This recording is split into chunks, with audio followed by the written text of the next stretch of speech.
My name is Evelyn. I'm 32. And I never thought I'd be sitting here, in this cavernous, silent house, trying to pinpoint the exact moment my perfect life shattered into a million pieces. But here we are. Just a year ago, at our wedding in January, I was radiant. That's the only word for it.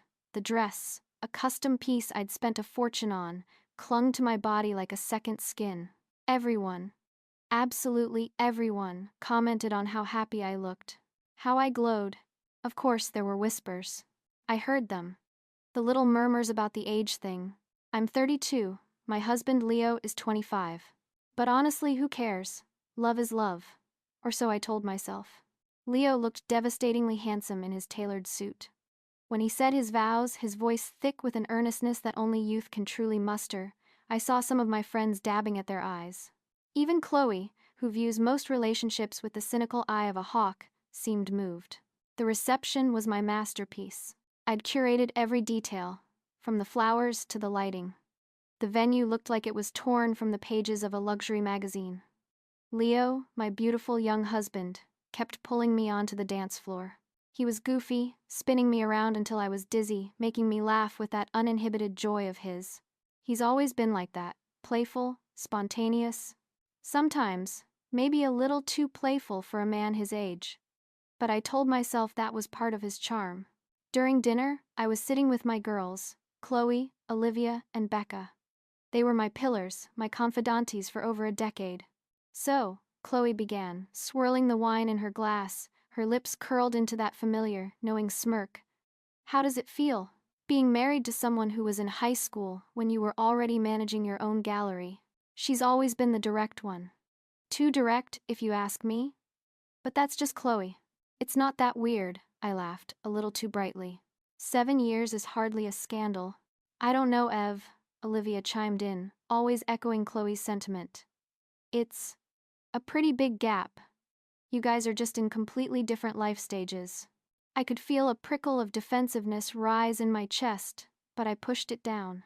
This was my perfect day. No one was ruining it. We're both adults, I said, my voice firm. We want the same things. That's what matters. Becca, the eternal peacemaker, quickly changed the subject to my dress, and I was grateful. I didn't want to spend my wedding night defending my husband to my best friends. A moment later, Leo came over and whisked me away for another dance, his easy smile erasing their words from my mind. For a little while, anyway, the first few months of our marriage were a dream. Or a very convincing imitation of one. Leo would leave little notes for me on the espresso machine. We'd spend evenings cooking together, his chaotic energy filling my pristine, minimalist kitchen with flour, dust, and laughter. He was a surprisingly good cook, which I hadn't expected. I suppose I assumed I'd be handling most of the domestic things, but he insisted on sharing everything 50-50. It was sweet. But then, the comments from the girls started again. They were subtle at first. During our weekly lunches, the conversation always found its way back to Leo. How's married life treating you? Chloe would ask, her tone laced with something I couldn't quite decipher. It's great, I'd reply, because it was. Leo's amazing. That's good, she'd say, taking a slow sip of her mimosa. I just worry sometimes. You know, he's just so young. Young how? Well, she leaned in, lowering her voice conspiratorially. Remember last week, when we all went out? The way he kept telling those silly jokes? The way he dresses? Graphic t-shirts and sneakers everywhere. You're this sophisticated, successful woman, Evelyn, and he's still acting like he's in a college band. A tight, uncomfortable knot formed in my stomach, but I brushed it off. He's just comfortable with himself, I said. I like that about him. I'm sure you do, Olivia added, but don't you think people might get the wrong impression? What kind of wrong impression? The three of them exchanged a look. A silent conversation I wasn't privy to. Finally, Becca spoke up, her voice gentle. Nothing bad, Ev. We're just looking out for you. We want you to be happy. I was happy. At least, I thought I was. But their words were like seeds. They planted themselves in the back of my mind and began to sprout.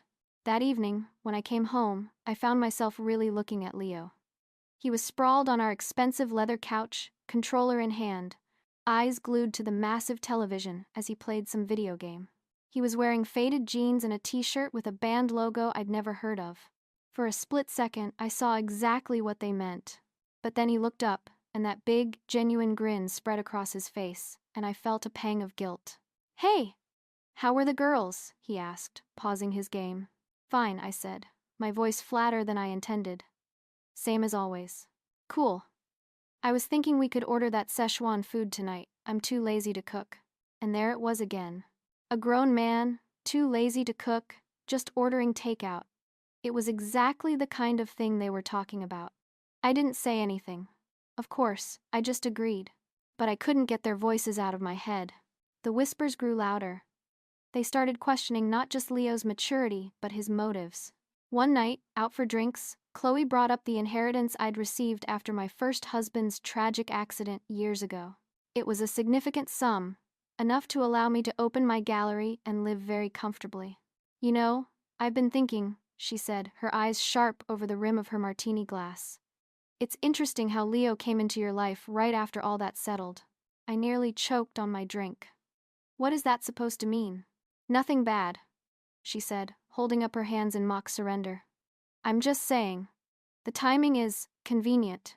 You're a wealthy, established woman.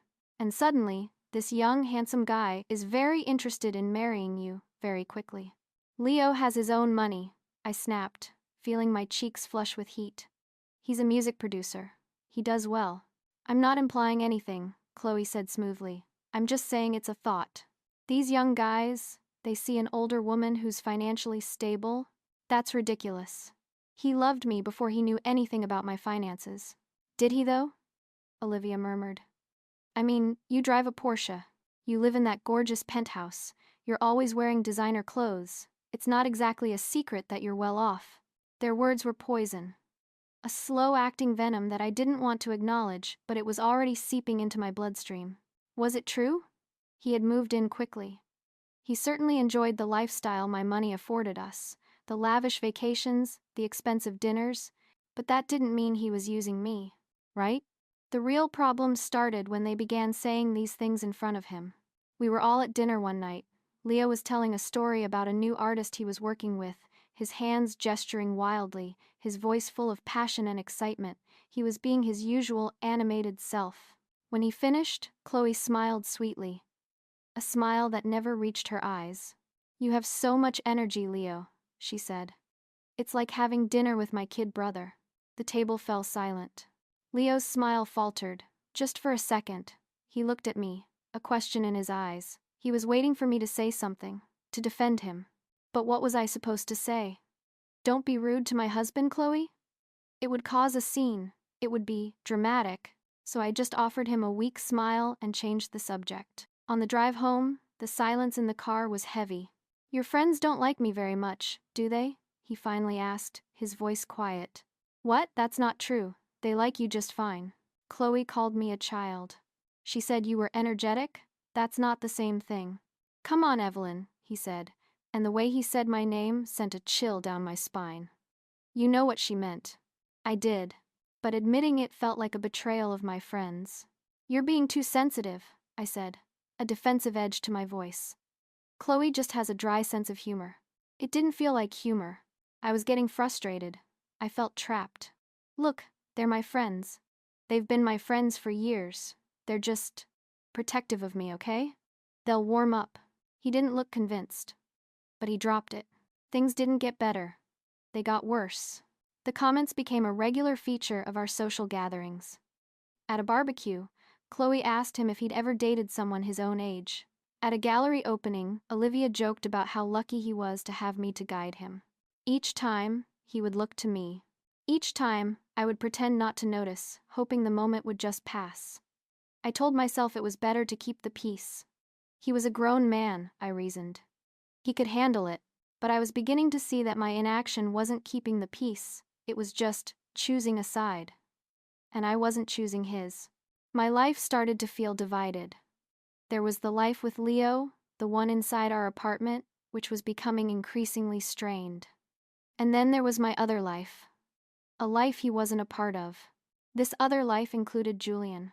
Julian was a client, a wealthy investor who bought several expensive pieces from my gallery.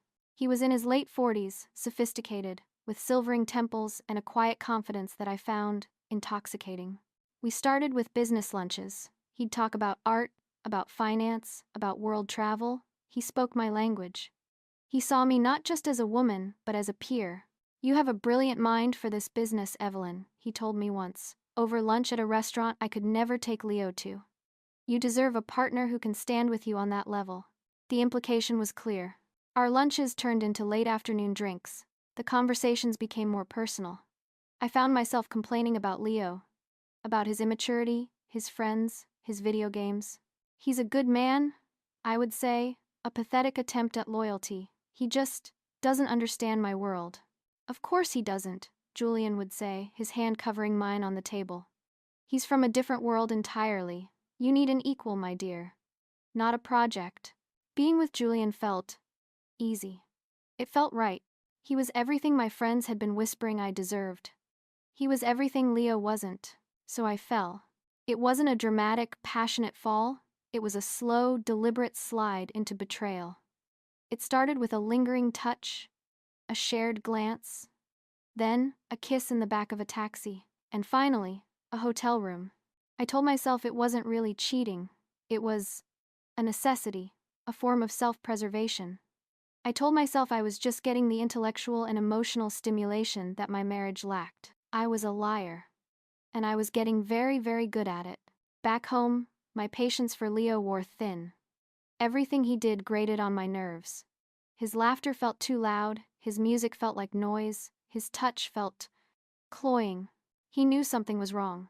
Of course he did. He wasn't stupid. "Ev, what's going on?" he asked me one night, as I was getting ready for a late meeting at the gallery, a meeting with Julian, of course. "You seem so distant. Did I do something?" The guilt, hot and sharp, pierced through me, but I immediately smothered it with anger. It was so much easier to be angry than to be guilty. "Did you do something?" I scoffed, turning from the mirror. "No, Leo, you didn't do anything. That's the problem. You just exist. You play your music, you play your games, while I'm out here running a business, dealing with real-world pressure you can't even begin to imagine." It was cruel, it was unfair, and it was a complete lie. But it worked. He recoiled as if I'd slapped him. The hurt in his eyes was so profound it almost made me stop. Almost. He just nodded, his jaw tight. "Okay," he whispered, "I'm sorry." He was apologizing for my betrayal. And I let him. The worst incident, the point of no return, happened at Chloe's housewarming party. I was there with Leo, playing the part of the happy couple. Julian was there too, a friend of Chloe's. My two worlds were colliding, and the pressure was immense. Leo, trying to be social, was helping serve drinks. Chloe watched him, a predatory gleam in her eye. "You know, Leo," she said, her voice loud enough for half the party to hear. "You really hit the jackpot when you married Evelyn. Young guy, older woman with a fortune. It's like winning the lottery, isn't it?" The conversation around us died. Leo's face went pale. I saw his hand clench around the bottle of wine he was holding. "Actually, Chloe," he said, his voice strained but steady, "I have my own career. I do just fine. I didn't marry Evelyn for her money." "Sure you didn't, sweetie," she cooed. "It was just a happy coincidence that she's loaded. I married her because I love her," he said, and his voice was shaking now. "I don't need her money." He looked at me, desperately, begging me with his eyes to step in, to say something, to shut this down, and I just stood there, frozen. Julian was watching me from across the room, a cool, appraising look on his face. My friends were watching me. What was I supposed to do? Start a fight with my best friend? Defend my boy-toy husband and look like a fool? So I said nothing. I just sipped my champagne and let it happen. I watched as my friends humiliated the man I had promised to honor and protect. I chose them. I chose my image. I chose Julian. I chose anyone but him. The car ride home was brutal. The silence was a physical thing, pressing in on us from all sides. When he finally spoke, his voice was hollow. "Why?" It was just one word, but it held a universe of pain. "Why didn't you defend me, Evelyn?" Chloe didn't mean anything by it, I mumbled, the lie tasting like ash in my mouth. She was just joking. They called me a gold digger. To my face, he said, his voice dangerously quiet. And you said nothing. They're just protective of me. I shot back, turning my guilt into a weapon. That's what good friends do. Good friends don't humiliate your husband, he yelled, finally breaking. And a good wife doesn't stand there and let them. Oh, so now this is my fault? Whose fault is it, Evelyn? He roared, pulling the car over to the side of the road with a screech of tires. He turned to face me, and in the dim glow of the streetlights, I saw that his eyes were wet. They have been tearing me apart for months, and you have never, not once, stood up for me. You just sit there. Why? I had no answer. Not a real one. I couldn't tell him it was because I was starting to believe them. I couldn't tell him it was because, next to Julian, he suddenly seemed so inadequate. I couldn't tell him I was a coward and a cheat. So I said the only thing I could. I can't control what my friends say. You're just going to have to develop a thicker skin if you want to be with me. The words hung in the air between us, ugly and final. He stared at me for a long time. The look on his face was something I had never seen before. It was like recognition. As if he was seeing me, the real me, for the very first time. He didn't say another word. He just put the car in gear and drove us home. In complete, suffocating silence. That night, something broke. When we got home, he didn't go to our bedroom. He went straight to the guest room and closed the door. I told myself he just needed to cool off. The next morning, he was gone before I woke up. When he came home that evening, he walked past me as if I wasn't there. He made himself a sandwich in the kitchen, ate it standing over the sink, and then disappeared back into the guest room. He didn't look at me. He didn't speak to me. It was as if I had ceased to exist. The first day, I was angry. How dare he give me the silent treatment? It was so childish. The second day, the anger gave way to unease. The silence in the apartment was deafening. It seeped into the walls, into the furniture. It was a constant, oppressive presence. By the third day, I was starting to panic. I cornered him in the hallway as he was leaving for work. "Leo, stop this," I demanded. "This is ridiculous. Talk to me." He looked at a spot on the wall just over my shoulder. His face was a blank mask. He made a move to walk around me. I blocked his path. "I'm serious. You can't just ignore me. I'm your wife." He still didn't speak. He just waited, perfectly still, for me to move. I started to cry. Hot, frustrated tears. "Please," I begged. "Say something. Yell at me, scream at me. I don't care. Just don't do this." Nothing. It was like talking to a ghost. A ghost in my own home. This went on for a week. A week of living with a phantom who shared my space but not my reality. I lost my appetite. I couldn't sleep. The silence was a form of torture, and it was breaking me. I called Julian, desperate for an ally. "He's not speaking to me," I sobbed into the phone. There was a pause.